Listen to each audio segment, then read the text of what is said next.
Good evening. It's my pleasure, and thanks for getting me here. It's such a privilege to be interviewing you today, and I consider it a great privilege. Maybe one day I'll become a professor. You're on the way already. You're already on the way. All right, thank you. So, Prof, what have you been up to these last few months since you last came here? Well, I am supporting the former President Kufuor's foundation on a kind of a part-time kind of basis. So that is really taking my time. I think, as you know, he did a great job for the country. And he wants to leave some legacy behind. So he called on me to provide that kind of assistance. So over the last months or year, this is what I've been doing. Okay, that sounds more like the American model where when presidents have finished serving their term, they always come up with a presidential library or a presidential monument where you can go and study the person and also study his work and study the nation's activities and all that. Similar, right? That is precisely the point. It's not a novelty really, but I think in our country it's kind of a novelty. And I think it's important for whoever serves in this position of president. God blesses you live, you have to try to leave something for posterity. And I think that's exactly what we're doing. Yeah, he's writing his story, which hopefully will be out pretty soon. We're supporting him on that. Then the activities that the foundation also carries out in preparing young people for future leadership. So Okay. That's what we do. All right. So that was to establish the fact that Professor is here. So Townhall Talk is brought to you by McDan, your total logistics partner. Right. And they are the official sponsors for this program. We thank them very much indeed for their efforts. Now, Prof, we've heard from the grapevine that you're coming up with some writings. Is that true? Myself? Yes. Wow, I can't believe you know this. Well, since you've asked me, I have to just be open about it. I've completed the manuscript. Guess who? On who? President Kufuor. No, that is his work. Okay. I'm supporting, but I've completed a manuscript on the late General Kutu Echampong. Oh, wow. Yes. The general. The general himself. Okay. I did it because, history should not be shortchanged. Whether we like it or not, for 7 good years, he was the head of state of the country. He did some very bad things, we know, and he did some very good things. And both sides should be shown. So that has been my preoccupation for the past 5 years, conducting the research, interviews, and all. And finally, it's over. It should come out this year. That sounds like something to really wait for. Because actually, we have preempted this. This is the first time I've gone public in announcing this. Okay. Okay. So maybe we have the radar on you. I don't know. I'm getting scared.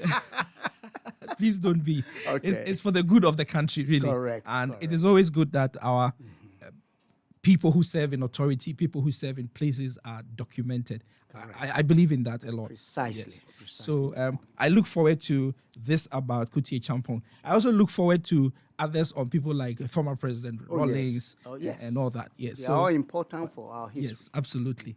Okay, so Prof, to go on with our conversation, we've been in the COVID season. It's been a year and a few months, maybe 3 or so months since we first discovered that COVID had hit our shores. Yes. Government has been out and about with it. We are at the point where vaccinations have become important. Your thoughts about how government has handled the COVID-19 pandemic and the future thereof? Well, I think it's not just my own observation, but it's been the observation of a lot of people outside the country that Ghana has been one of the best countries in managing the COVID problem. As you know, if you look at some European countries, and America of all countries, South American countries, the management of the COVID was badly done by their leaders. As a result, we saw unprecedented deaths by COVID in these countries. We are fortunate on our part. It's not only luck, but it's a combination of luck and effective leadership.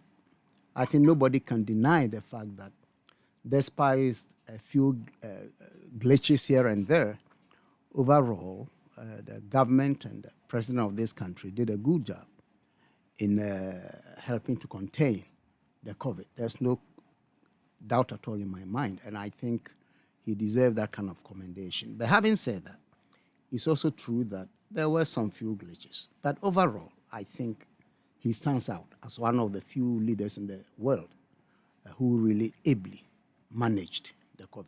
Okay, so where we are now in COVID is essentially the fight for vaccines, where particularly countries in Africa are having to fight and maneuver their way to be able to get vaccines. Luckily, we have had some few people in our country, maybe close to 200,000 now, have been fully vaccinated, including yourself and myself as well. Good. That's good news. Yeah. But yet, majority of our people still await the opportunity to be vaccinated. Yes. So, going forward, what are some of the things that you think the Akufo-Addo administration can do in terms of maneuvering their way through the COVID diplomacy and to get vaccines for beloved Ghanaian people? You see, the COVID has taught all of us a very big lesson, which is that perhaps because of the so-called poverty of African countries and the so-called third world, we are shortchanged in terms of the distribution of the vaccines. As you know, some rich countries, America, Britain, France, and other countries, bought the vaccine in advance, completely over the numbers needed for these countries to treat their citizens. They wanted to be doubly sure that all their citizens would be vaccinated. As a result, too soon we had a shortage of the vaccine on the international market. And India, that was licensed to produce the one that we got earlier, the AstraZeneca, also unfortunately got badly hit by the COVID. And they had to quickly stop exporting to countries. So Ghana, we were expecting more of the vaccines from India because of the cutoff. We were shortchanged. I know the government has tried and succeeded in getting other kinds of vaccines. I understand there's Sputnik, for instance. Sputnik V, from Russia. Russia. So that is hopefully going to. But the fact is that no African country has gotten enough of the vaccines to administer to its citizens. And that teaches us that, look, in all areas, we have to seek to be independent. We have to seek to be free from these foreign encroachments. So the idea of establishing a manufacturing plant, hopefully in Ghana, is an excellent one. Yeah. Either through the initiative of the government or, as I heard recently, consideration being given by other foreign partners. Either way, it will be great for Ghana to host that manufacturing plant so that subsequently we'll be in a position to react promptly when we are struck by any such vaccine.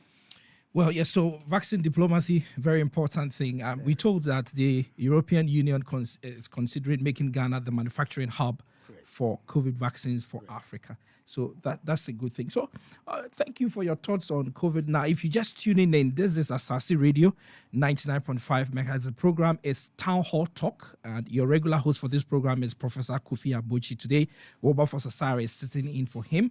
And we are with Professor Baffour Agyeman-Duah. He is a former United Nations senior governance advisor, and he has so many other things that he has done with himself. To get a title professor is not cheap like that. Okay, so Prof, we want to pick your thoughts quickly about the economic recovery agenda. Now, we'll come to talk about some issues such as the Electoral Commission, Election 2020. We'll talk a little bit about Galamsey, maybe not a little bit, a little more about Galamsey, because that's what is the major issue now. But you know, the Akufo-Addo administration, from the finance minister to the president himself, the vice president, they have all indicated that COVID-19 has really hit the Ghanaian economy and there's a need for recovery. They've laid out certain modalities that they intend to use for purposes of recovering the economy. Recently, the president's trip to France, Belgium, all of them were aimed at getting resources to be able to recover this economy. Your thoughts on efforts so far and what you think the direction really should be? You are raising a question that might make me look a little bit revolutionary. Because you see, when you talk about the economy, I believe that there are some fundamental issues that must be addressed. Other than that, any effort we make as a people under any form of government will be tough for us to overcome. I'm saying this because the idea of going around the world and asking for support is not a new one. Even in Nkrumah in his days, last minute he had to seek some support from outside the country. And since then, all governments we have had, both military and civilian, have continued with that. So I'm not surprised that the present government will do the same. But we see, if you consider the fact that our external debt continues to increase, then at the same time, development seems to lag behind. In other words, it seems to me the more money we get from abroad, the more loans or whatever we get, the less we see our development. Of course, we do see glimpses here and there, building a new road or new structure somewhere. We see all that. The point I'm making is that fundamentally, like many other developing countries, our economy is built on a system that continuously plunder us. If I should be a little bit more precise, when you have an economy that is made to be a supplier of raw materials for the global economy, and that is to say the so-called advanced countries, then you are perpetually enslaved. Yeah. Okay? And recently there was an interesting point made by one of the former World Bank officials that, in fact, the loans that we are getting, not Ghana, but developing countries that we are getting, the donors are happy to give it to you because in the long run, it strengthens their stranglehold on our country, you see. So I'm looking at measures that will reverse that. You see, that's why when Nana Addo was campaigning, he used a term that really resonated very well with me. He said, look, we have a Gadgetsburg economy, you need to reverse it. Gadgetsburg economy, that's the colonial economy.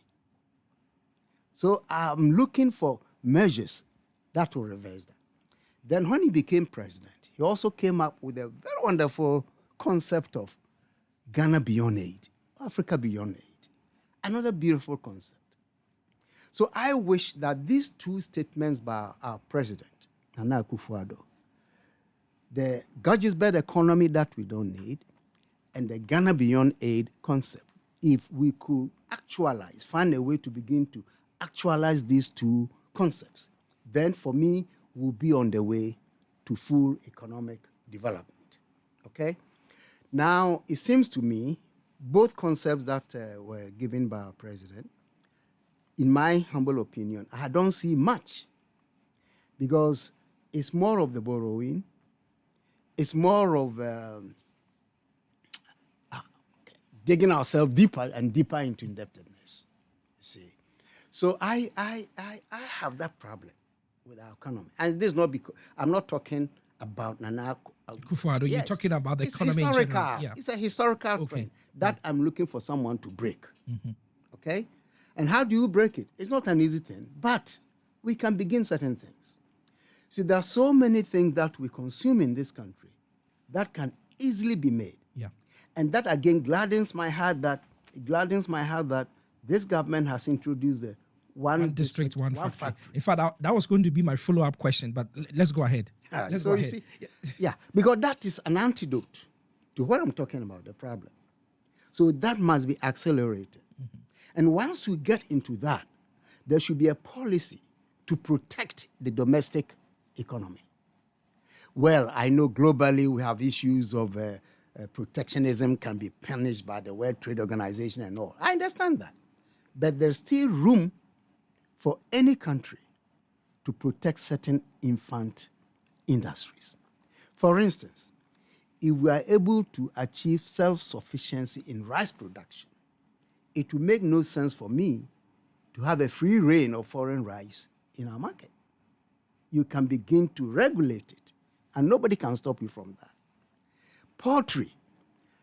How should we be importing frozen chicken 3 months on the high seas, when in fact, well-structured and supported, poultry farmers in this country can feed a nation. So what I guess I'm trying to say is that there are certain aspects of our economy that can easily be contained locally as a way of cutting off So, this Prof, excessive Prof, I get the impression that you're saying we have a situation.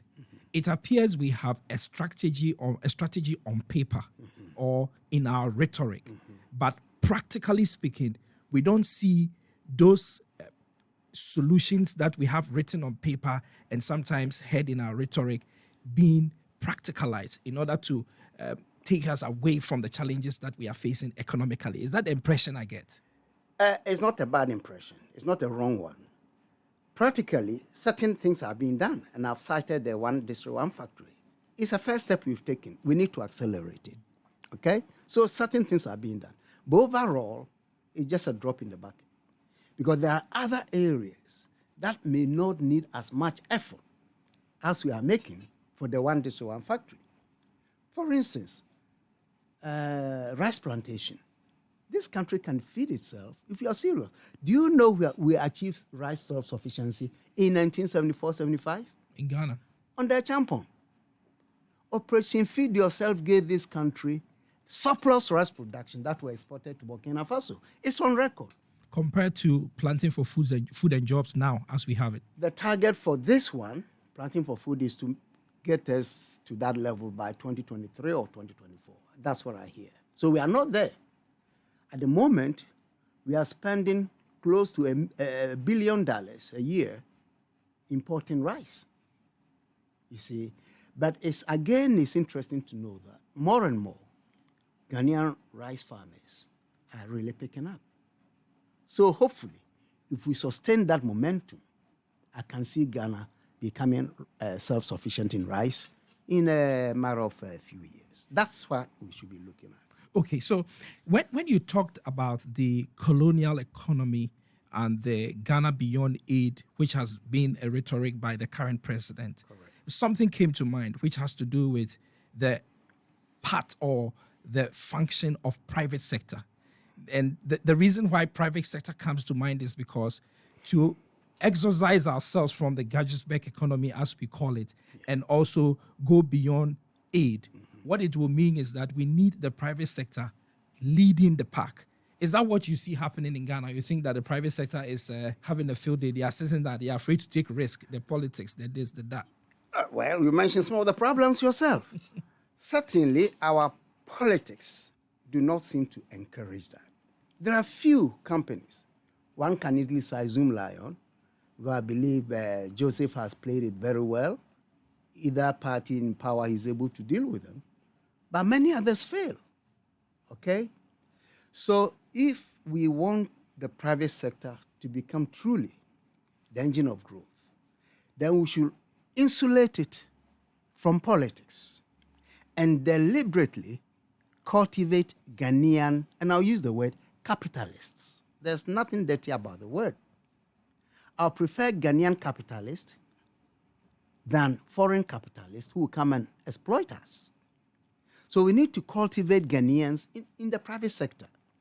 Well, look, many countries, Japan is a perfect example, where government policy helped Toyota to emerge in the 1950s to become what it is today. Honda, the same. Mitsubishi, the same. If you go to Korea, Kia, KIA, private, but nurtured by the government. There's nothing wrong with that. But we don't find our governments. And again, because I'm working on the Champon, there's an interesting example there. It was under his first 5 years rule that certain major Ghanaian industrialists emerged. Siao's company set up the largest brewery in West Africa, which the Champon commissioned in 1974. Salt, Panbros, what's the name of the Apentin? B.A. Menson's acquisition of Pioneer Tobacco became British Tobacco and all. I can mention more. Yeah. And during that period, these guys were producing and exporting to West African countries. So we've seen it before. So what changed? What changed was that some military guy came and thought that they were stupidly corrupt and therefore they have to be eliminated. All these guys were chased into exile. Some died there. A few came. Boachi Mattress. You've heard of Boachi Mattress? Yes. It was the first West African mattress company.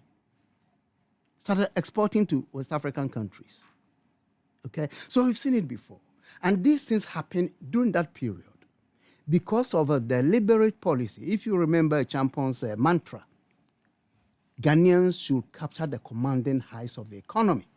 That was the mantra. Capture the commanding heights of the economy. What does that mean? It simply meant that Ghanaians should own the economy, not foreigners coming in and taking hold and we becoming the servers or the laborers. That's why under Champon, for better or for worse, he sees our mineral companies and the government took 51% of all the mineral companies.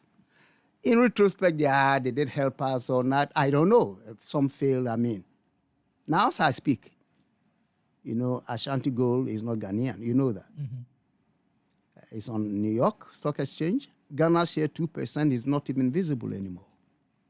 So all this galamsey that I hope we're going to talk about going on, you see, we've not been helping ourselves. So I guess coming back to the private sector, whilst I appreciate the fact of foreigners coming in as private investors, the emphasis should be on Ghanaian entrepreneurs. That should be the emphasis. Otherwise, the economy will continue to be controlled by foreigners. And I don't know any country that has done well with a majority of its economy, 80%, in the hands of foreigners. Is that the situation we have now? I don't know the statistics. Okay. I don't know the statistics. But if you look across and look at new investments, and the national investment people, they are doing a great job, no doubt. The Ghana Investment Promotion Council. They are doing a good job.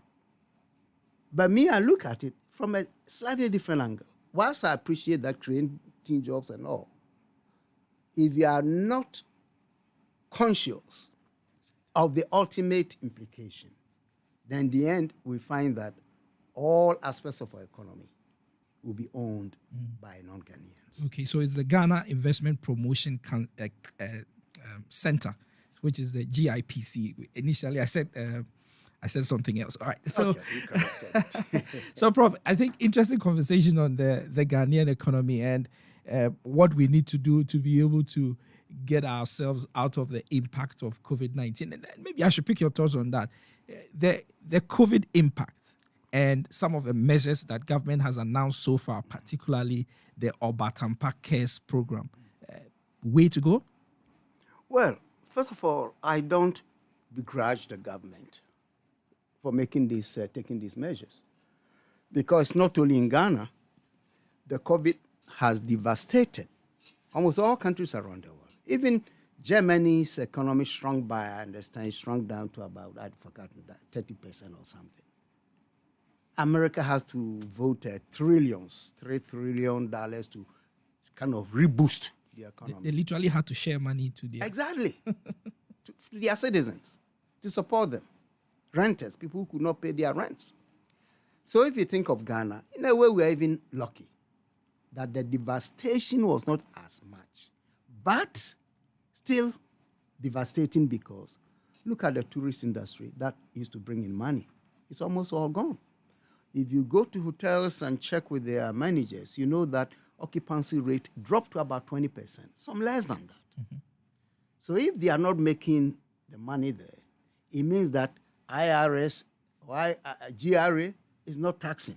It means that government revenue will go down. So if you look at the hotel industry as one aspect, and then look at the other income-generating sectors that have been kind of devastated by COVID, they can understand why this government or any government in power will have to find other ways to revive the economy. Mm-hmm. So in that respect, the measures taken by government is the right one. Otherwise, what is the choice? So my point is, as we're doing that, we should always have behind our mind that there's a greater challenge which is what I talked about earlier.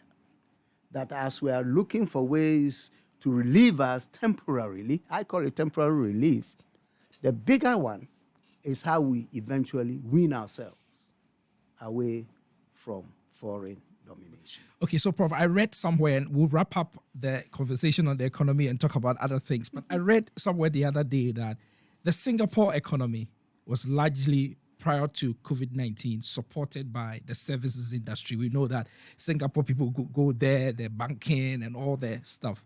But they had a silent other industry, which was the manufacturing industry.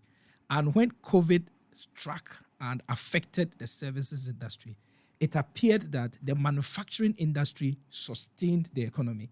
So Singapore as an economy was literally not affected by the COVID-19 pandemic. And that's just because of that silent giant in the industry of manufacturing.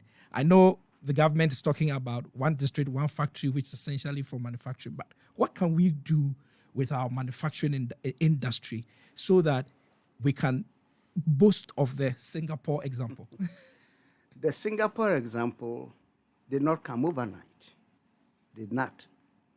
And Lee Kuan Yew made an interesting statement some years back. He went to Harvard to lecture. He says that economic development cannot be short-circuited. There's no short path to development. It takes a long time, thinking, planning, and all. Okay. Singapore, as you know, was brought to modernity by Lee Kuan Yew, who was there for about 28 years. So at times we think of longevity. Mm-hmm. In our case in Ghana, certainly, 8 years will not enable any good person, any good leader to make a difference. Okay? But the irony of longevity of leadership in Africa is that the longer our leaders stay in power, the worse the countries become. Take Mugabe. Take Mobutu. I can mention on and on and on. That's the paradox I don't understand. So does it mean that their attention shifts from developing the countries they are trying to govern to consolidating their political hold? And so they literally will forget the fact that they have a country to build, rather focusing on the fact that they need to consolidate their power in office. If you want to be charitable to them, you can assume that, they came with the intention of building their country. Then later on, they fell off the track. That's being charitable. But the fact is that all signs will indicate that when leaders come into power, until the recent upsurge of democracy in African countries, most leaders will stay on. Not all. I can single out Nkrumah as somebody who wasn't there for himself. Other than that, most African leaders, and of course I can also cite Nyerere and a few others, Kaunda, who is still alive in his late 90s. Present-day Rwandan president? No, Zambia, Kaunda, Kenneth Kaunda. Yes, but I'm asking, present-day Rwandan president. Exactly, that's an excellent example. He is one who's been there for almost 20 years and is doing good. So he reminds me of the Lee Kuan Yews of Singapore, and Mahathir of Malaysia, and on. Or even South Korea, General Park. You see, so if you stay longer and you are going to make a real difference in your country, I don't have a problem with that. Of course, Rwanda, people have problem because we're saying it's denying democratic rights and on and on and on. I'm familiar with that story. Okay? But overall, if you look at what is being achieved in that country, then you begin to question democracy, not in a negative way, but whether democracy as we have in African countries, especially in Ghana, whether it is this type of democracy that we need. Democracy that divides people, that pitches one side to the other, that when you win by 51%, the 49% left is nothing. They cannot play any role. See, these are questions you need to be asking. All right? So anyway, that's another story. Yeah. I'm sure by now you are realizing that Professor Baffour Agyeman-Duah is an institution. And if I go on with him, he's going to say so many things that we probably will not deal with some of the things that we need to deal with. So if you are listening to us or you just tune in, this is Townhall Talk on Asasi Radio. It's brought to you by Macdan Shipping, your total logistics partner. And we're hanging out with Professor Baffour Agyeman-Duah. He's a former senior governance advisor to the United Nations. And we've been talking about a whole range of issues. I'm going to turn our attention to some other issues that we can talk about. Probably this whole thing about the economy, the recoveries, the way forward is something that we would spend another time talking about with Prof, because I know that he has a lot to say. But quickly, as we move our conversation on, we have free SHS, which has literally come to stay, according to what our politicians tell us. There's been reports that it's been bedeviled with some few challenges, like any other program that we will ever do in our country. I'm sure you've been following the discussions and discourse about free SHS. The policy as it is right now has been implemented. Any observations about it? Any decisions to take about it for the forward movement of the project? First of all, I think it's an excellent policy. The country needed it because we cannot have a country where increasing number of children could not go to school because of lacking the resources. Because human resource is the basis of development. So introducing free SHS was an excellent idea. And I'm happy that even the main opposition party claims that they will have done the same or they started it or whatever, which means that at least on that level, everybody agrees. Okay. And also recognize that any new policy, as pervasive as the free SHS, will have some problems. It's very expensive. There's no question about that. Especially when you throw in addition to the tuition, you throw in other freebies, free uniform, free meals, free this, free that. It really becomes astronomical in terms of the cost.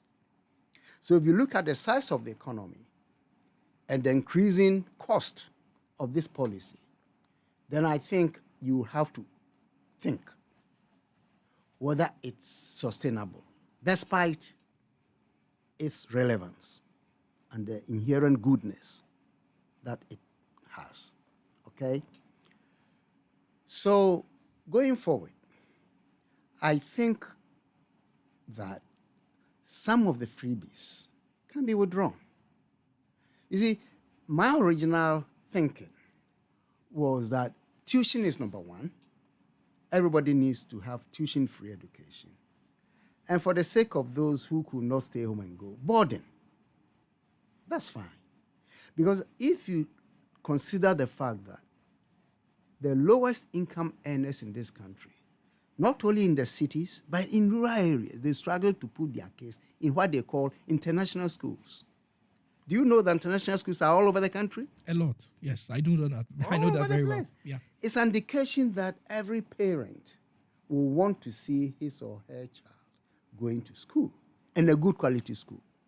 That's why they bypass the public institutions to go to the private schools. So, is it not possible for us to upgrade the quality of the public schools, especially in the rural areas, so that the kids can take full advantage of this? And as the foundation becomes stronger for them, getting up to the high school become much easier. So I guess my point is that whilst I applaud the policy of free SHS, and it should be maintained, for the sake of equalizing human resources in this country. Universal adult suffrage. Correct, we're voting. Yes, it should be like that. All of us should have a right to go to school.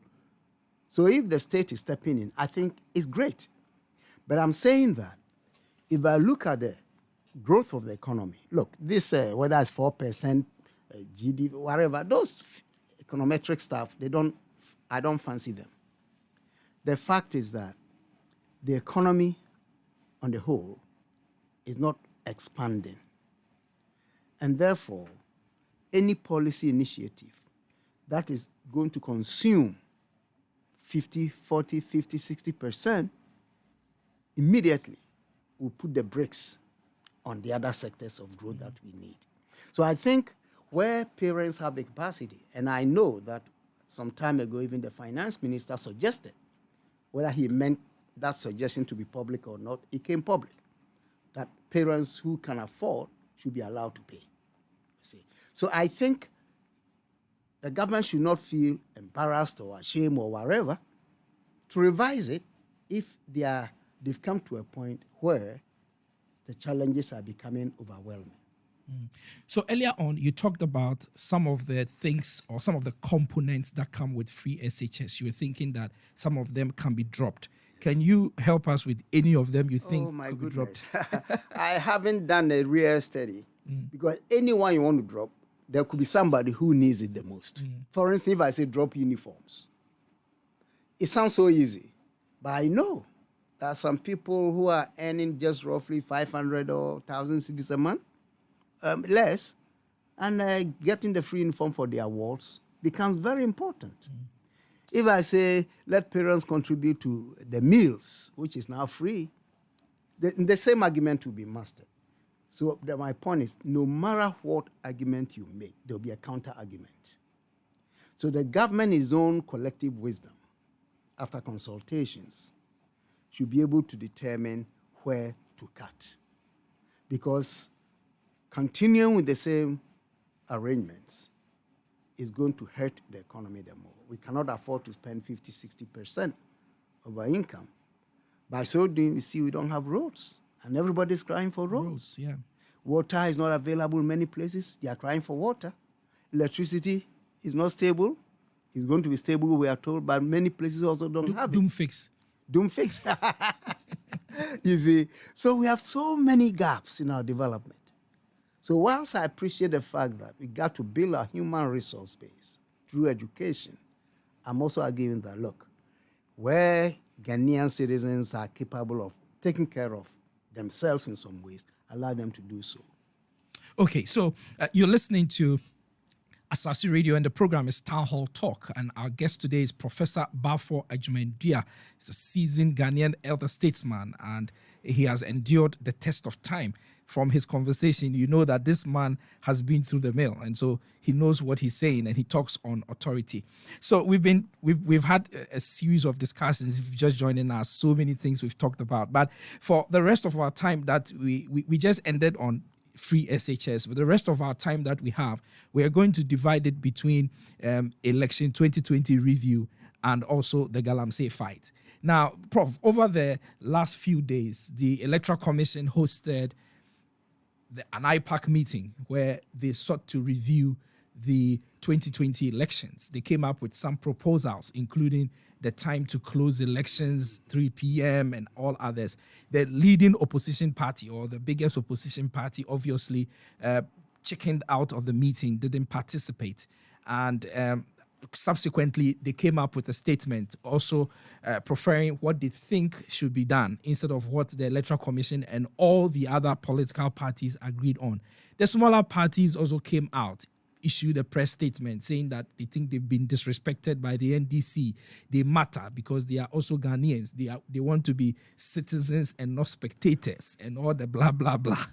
So a lot has been going on as far as our Electoral Commission is concerned. I'm very certain that you've been following these developments. I will pick your preliminary thoughts on all that has been happening, and then probably we'll focus on what we need to do to strengthen our Electoral Commission. In fact, Professor Vladimir Ntwidanso is quoted to have said that the elections that went by, 2020, is the best we have had in the country. And he, again, thinks that the Electoral Commission should be protected at all costs. Your thoughts? Another professor, this time Professor Baffour Agyeman-Duah. Well, you see, discussion on elections are always tricky. Only because we have such a partisan system it doesn't matter which way you float, the other side is going to look at you differently.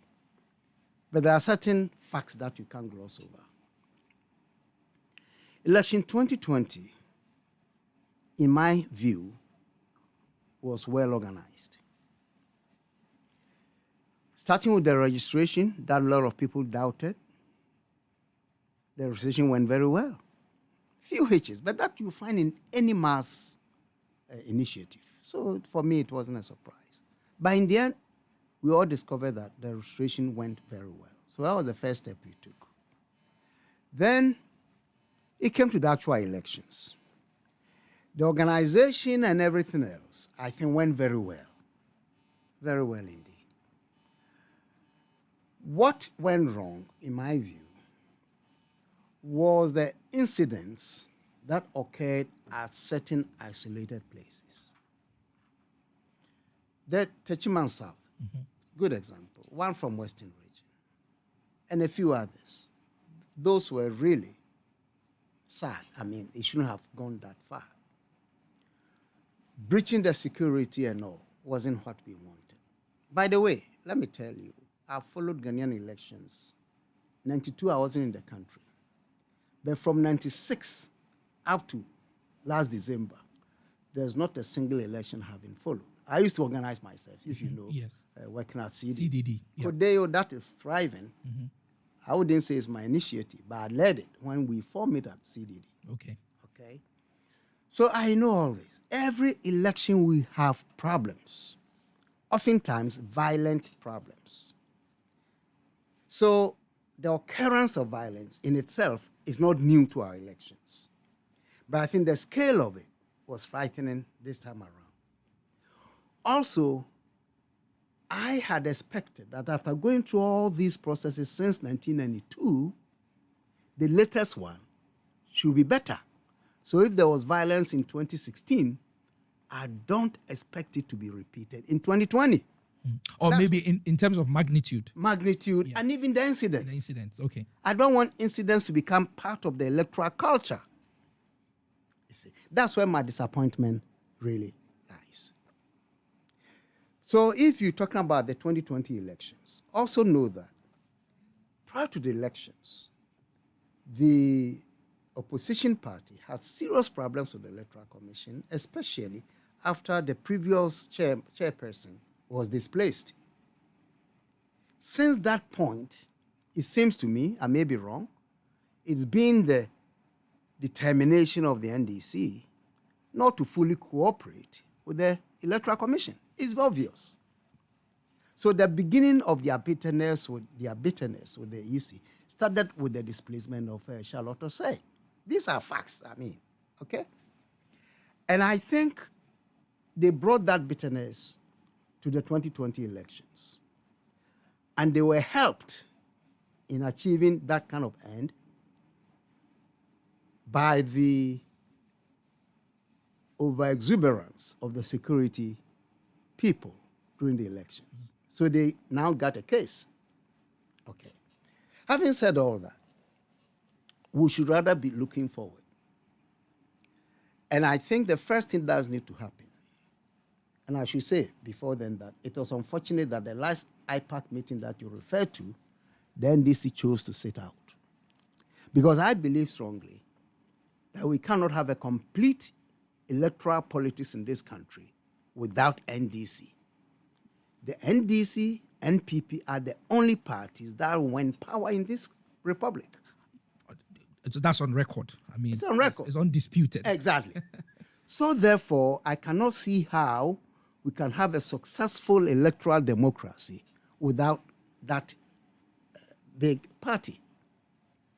With the smaller parties, I guess the Constitution talks about multi-party system. But truly, many of them don't deserve to be called parties.